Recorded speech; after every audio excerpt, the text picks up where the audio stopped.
Peace and power, and welcome back to Katie's Alchemy. And today we're going to continue to read How to Win Friends and Influence People by Dale Carnegie. And so we are on part 3, chapter 3. Chapter two's principle will show respect for the other person's opinions. Never say you're wrong. And I'm just looking. Principle number 1 was the only way to get the best of an argument is to avoid it.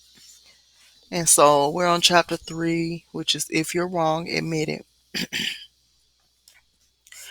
Within a minute's walk of my house, there was a wild stretch of virgin timber where the blackberry thickets foamed white in the springtime, where the squirrels nested and reared their young and the horseweeds grew as tall as the horse's head.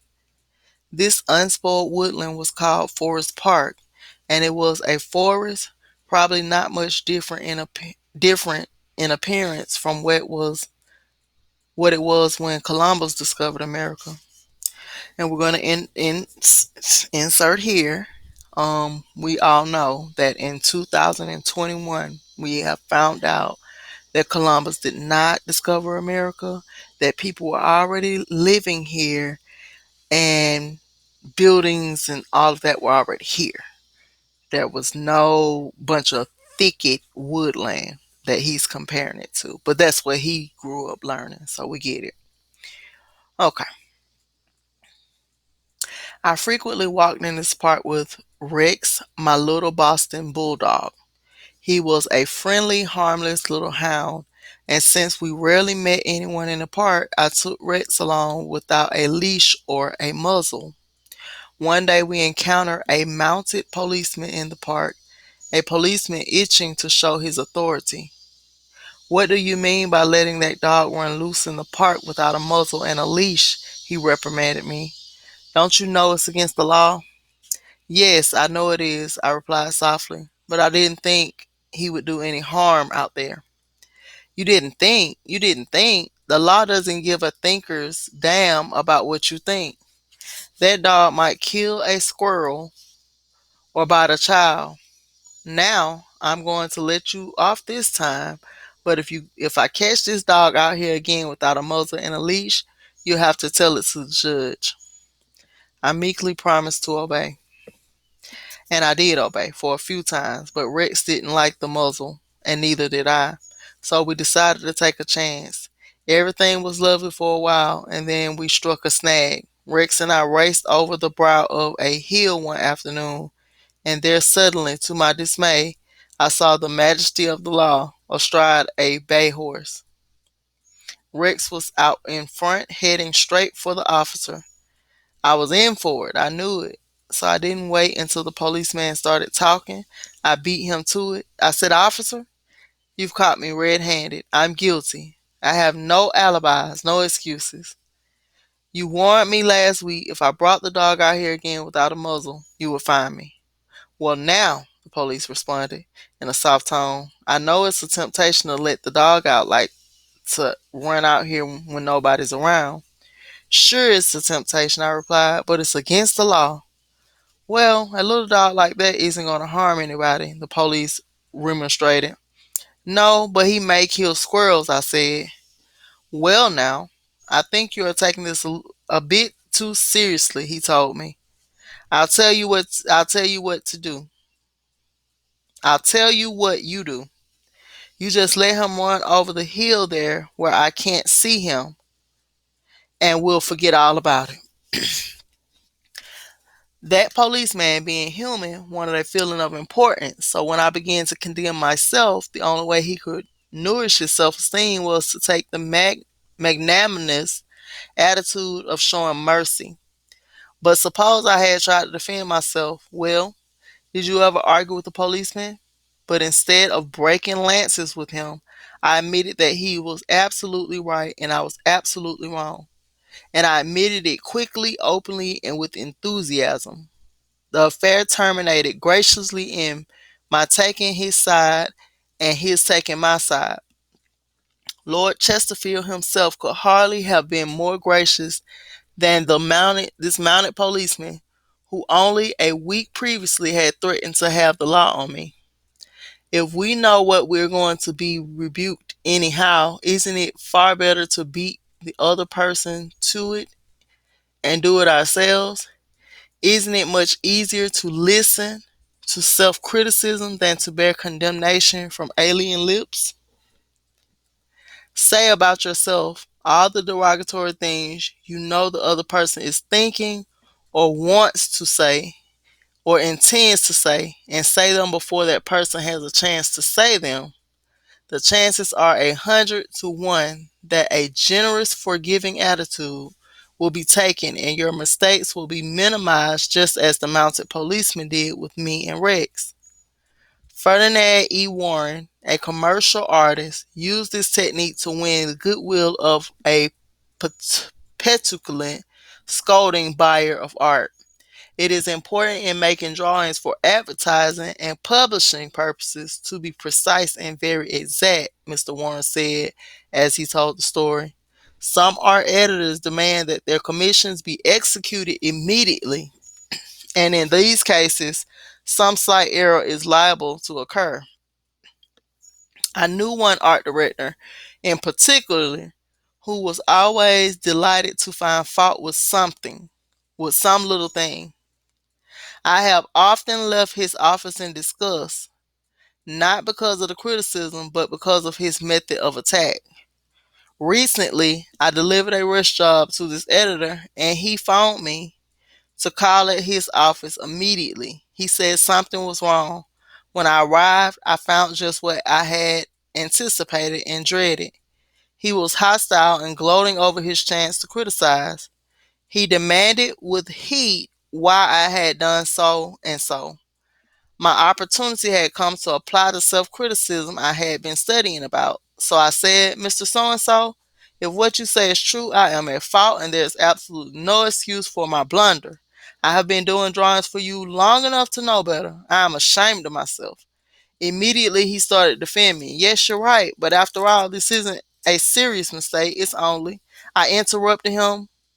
Any mistake, I said, may be costly, and they are all irritating. He started to break in, but I wouldn't let him. I was having a grand time. For the first time in my life, I was criticizing myself, then I loved it. I should have been more careful, I continued. You give me a lot of work and you deserve the best, so I'm going to do this drawing all over. No, no, he protested. I wouldn't think of putting you to through all that trouble. He praised my work and assured me that he wanted only a minor change and that my slight error hadn't cost his firm any money, and after all, it was a mere detail not worth worrying about. My eagerness to criticize myself took all the fight out of him. He ended up by taking me to lunch. And before we parted, he gave me a check and another commission. There is a certain degree of satisfaction in having the courage to admit one's errors. It not only clears the air out of guilt and defensiveness, but often helps solve the problem created by the error.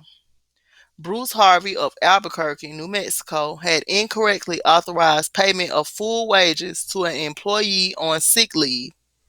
When he discovered his error, he brought it to the attention of the employee and explained that to correct the mistake, he would have to reduce his next paycheck by the entire amount of the overpayment. The employee pleaded that as that would cause him a serious financial problem, could the money be repaid over a period of time? In order to do this, Harvey explained, he would have to obtain his supervisor's approval. And this, I knew, reported Harvey, would result in a boss type explosion. While trying to decide how to handle this situation better, I realized the whole mess was my fault and I would have to admit to it to my boss. I walked in his office and told him that I had made a mistake and then informed him of the complete facts. He replied in an explosive manner that it was the fault of the personnel department. I repeated that it was my fault. He exploded again about carelessness in the accounting department. Again, I explained it was my fault. He blamed two other people in the office, but each time I reiterated that it was my fault. Finally, he looked at me and said, "Okay, it was your fault. Now straighten it out." The error was corrected and nobody got in trouble. I felt great because I was able to handle a tense situation and had the courage not to seek alibis. My boss has had more respect for me ever since. Any fool can try to defend his or her mistakes, and the most fools do, but it raises one above the herd and gives one a feeling of nobility and exultation to admit one's mistakes. For example, one of the most beautiful things that history records about Robert E. Lee is the way that he blamed himself and only himself for the failure of Pickett's charge was an undoubtedly Pickett's charge was undoubtedly the most brilliant and picturesque attack that occurred in the Western world. General E. General George E. Pickett himself was picturesque. He wore his hair so long that his auburn locks almost touched his shoulders, and like Napoleon in his Italian campaigns, he wrote ardent love letters almost daily while in the battlefield. He devoted his troops. His devoted troops cheered him that tragic July afternoon as he rode off jauntily towards the Union lines, his cap set at a rakish angle over his right ear. They cheered and they followed him, man touching man, rank pressing rank, with banners flying and bayonets gleaming in the sun. It was a gallant sight, daring, magnificent. A murmur of admiration ran through the Union lines as they beheld it. Pickett's troops swept forward at any easy trot through orchard and cornfield, across a meadow and over a ravine. All the time the enemy's canyon was tearing ghastly holes in their ranks, but on on they pressed, grim and irresistible. Suddenly the Union infantry rose from behind the stone wall on the cemetery ridge where they had been hiding and fired volley after volley into Pickett's onrushing troops. The crest of the hill was a sheet of flame, a slaughterhouse, a blazing volcano. In a few minutes, all of Pickett's brigade commanders except one were down, and 4/5 of his 5,000 men had followed. General Lewis A. Armistead, leading the troops in the final plunge, ran forward, vaulted over the stone wall, and waving his cap on the top of his sword, and he shouted, "Give 'em steel, boys!" And they did. They leaped over the wall, bayoneted their enemies, smashed skulls with club muskets, and planted the battle flags of the South on Cemetery Ridge. The banners waved only for a moment, but that moment, brief as it was, recorded the high watermark of the Confederacy. Pickett's charge, brilliant, heroic, was nevertheless the beginning of the end. Lee had failed. He could not penetrate the North, and he knew it. The South was doomed. Lee was so saddened, so shocked, that he sent in his resignation and asked Jefferson Davis, the president of the Confederacy, to appoint a younger, abler man. If Lee had wanted to blame the disastrous failure of Pickett's charge on someone else, he could have found a score of alibis. Some of his division commanders had failed him. The cavalry hadn't arrived in time to support the infantry attack. This had gone wrong, and that had gone awry. But Lee was too noble to blame others. As Pickett's beaten and bloody troops struggled back to the Confederate lines, Robert E. Lee rode out to meet them all alone and greeted them with a self-condemnation that was little short of sublime. "All this has been my fault," he confessed, and I alone have lost this battle." Few generals in all history had the courage and character to admit that. Michael Chung, who teaches our course in Hong Kong, told of how the Chinese culture presents some special problems and how it sometimes is necessary to recognize that the benefit of applying a principle may be more advantageous than maintaining an old tradition. He had one middle-aged class member who had been estranged from his son for many years. The father had been an opium addict but was now cured. In Chinese tradition, an older person cannot take the first step. The father felt that it was up to his son to take the initiative toward reconciliation. Reconciliation. In an early session, he told the class about the grandchildren he had never seen and how much he desired to be reunited with his son. His classmates, all Chinese, understood his conflict between desire and long established tradition. The father felt that the young people should have respect for their elders and that he was right in not giving in to his desire but to wait for his son to come to him. Toward the end of the course, the father again addressed his class. I have pondered this problem, he said. Dale Carnegie says, if you are wrong, admit it quickly and emphatically. It is too late for me to admit it quickly, but I can admit it emphatically. I wronged my son. He was right in not wanting to see me and to expel me from his life. I may lose face by asking a younger person's forgiveness, but I was at fault and it is my responsibility to admit this.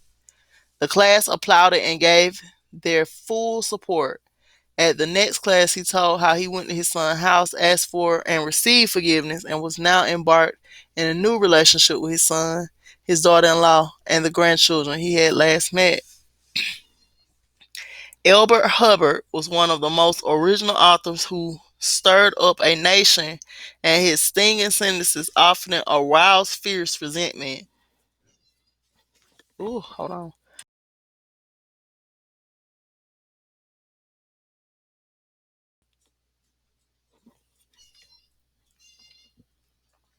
But Hubbard, with his rare skill for handling people, frequently turned his enemies into friends. For example, when some irritated reader wrote in to say that he didn't agree with such and such, an article ended by calling Hubbard this and that, Elbert Hubbard would answer like this: come to think it over, I don't entirely agree with it myself. Not everything I wrote yesterday appeals to me. I am glad to learn what you think on the subject. The next time you are in the neighborhood, you must visit us and we'll get to the subject threshed out for all. The next time you're in the neighborhood, you must visit us and we'll get this subject threshed out for all time. So here is a hand clasp over the miles, and I am yours sincerely. What could you say to a man who treated you like that? When we are right, let's try to win people gently and tactfully to our way of thinking, and when we are wrong, and that will be surprisingly often, if we are honest with ourselves, let's admit our mistakes quickly and with enthusiasm. Not only will that technique produce astonishing results, but believe it or not, it is a lot more fun under the circumstances than trying to defend oneself.